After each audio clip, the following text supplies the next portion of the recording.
Welcome back to our Elul Reflections of 2024 as we continue our journey through the month that prepares us for Rosh Hashanah and for Yom Kippur. It's the month of returning to our true selves, or to perhaps our best selves, and returning to right relationship with God. And throughout our month of Elul, we've been looking at this book, Enter These Gates, Meditations for the Days of Awe by Alden Solovy. And 3 times a week I've been sharing a reading from it. And this reading, which I actually find quite emotional, is called Unfinished Business. There is so much unfinished business in my life.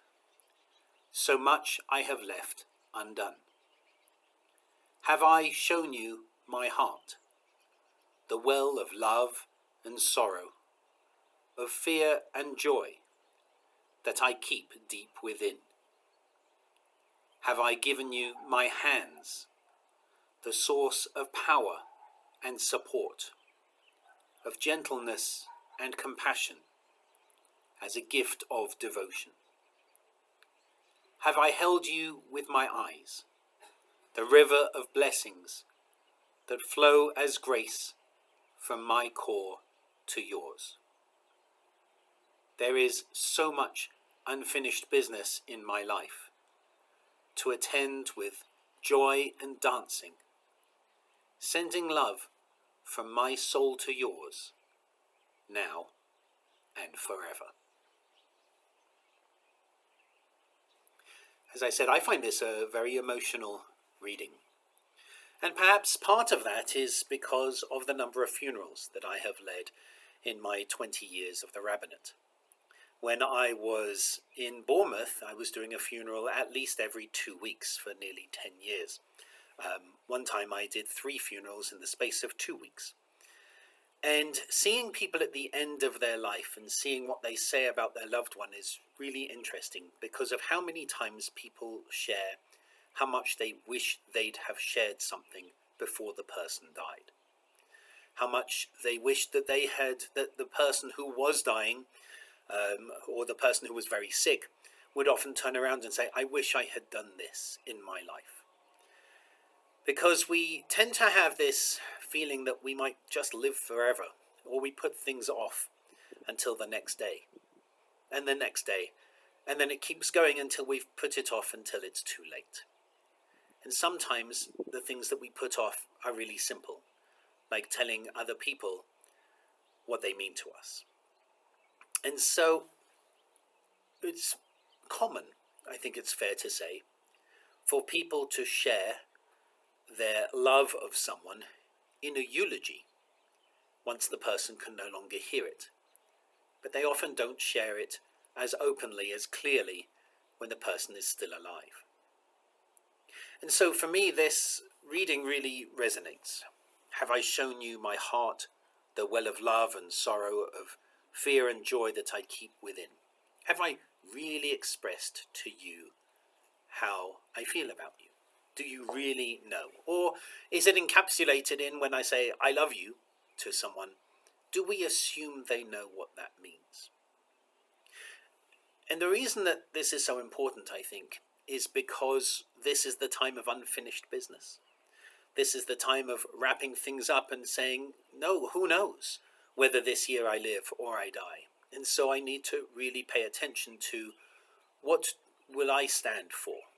If, God forbid, my life ends today, what will people say about me? What will I have wished to have done or said or expressed? What is it that is still left unfinished? And around this time, I often recommend people who are able to think about writing their own eulogy. And it sounds very morbid, but it really isn't. It's actually a very powerful, very emotional piece that we can write to help ourselves think, what would I say about myself if today were the last day of my life? And what would other people say? And are those two things synchronous? Because if they're not, that's the perfect opportunity for teshuvah, for return, for repair in the relationship. Even if that repair is, I need to say something. I need to share something. I need to show you how much I love you. And then added to that, not just writing a eulogy, which is quite a long, extensive piece, but writing the tombstone.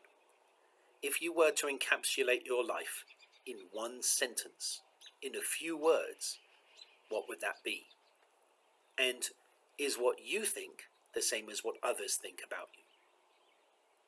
There's a passage in Talmud that says a person cannot say to the angel of death that they need to arrange their affairs before they die. And Yom Kippur, which is coming up very quickly, Yom Kippur is the day in which we get close to non-existence, close to non-life. We don't eat, we don't engage in worldly pleasures, so that we are closer to angels, we are further away from human life. We get a taste of death, essentially. Only a tiny taste, a taste of non-existence, a taste of being separate from ourselves.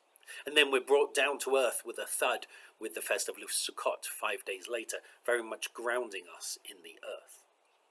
But the reason I mention this is because now is the time to arrange our affairs. Now is the time to truly stop and ask ourselves the questions which Alden Solovy asks here. Have I shown you my heart? Have I given you my hands? Have I held you with my eyes? And even though I focused on the first in particular, have I shown you my heart? The second one, have I given you my hands? That one is also really essential at this time, because this isn't just a time of emotion. This is a time of action. This is a time of reflecting on what we have done during the year. And so, have we used our hands, the source of power and support, of gentleness and compassion? Have we used them as a gift of devotion? Have we actually engaged in the things that we care about? Have we shown the people we care about that we care about them through our actions, not just through our words? And have I held you with my eyes is different again. To me, that's about how we approach other people. How gentle, how kind, how decent are we with other people? Have we given other people the benefit of the doubt, just as we might hope that they would give us the benefit of the doubt?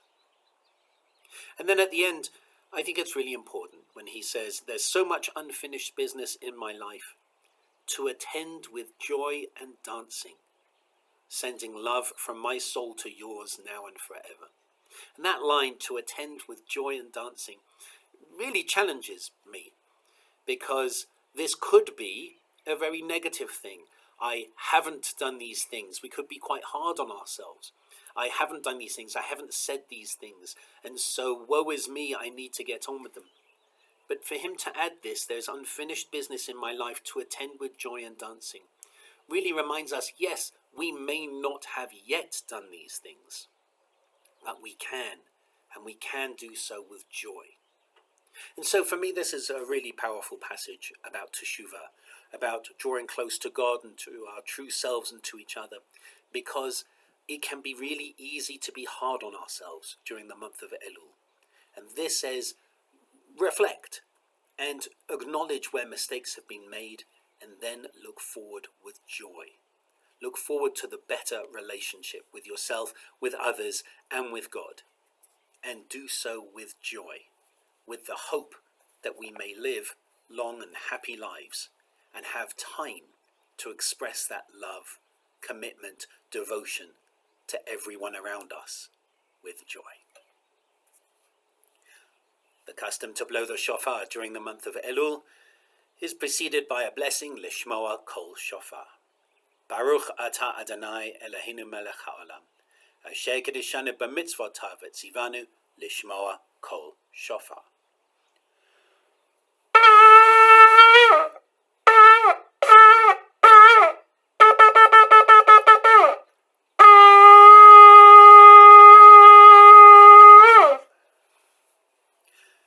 I wish you a day of addressing unfinished business and working out a joyful plan for tomorrow and for every day that follows.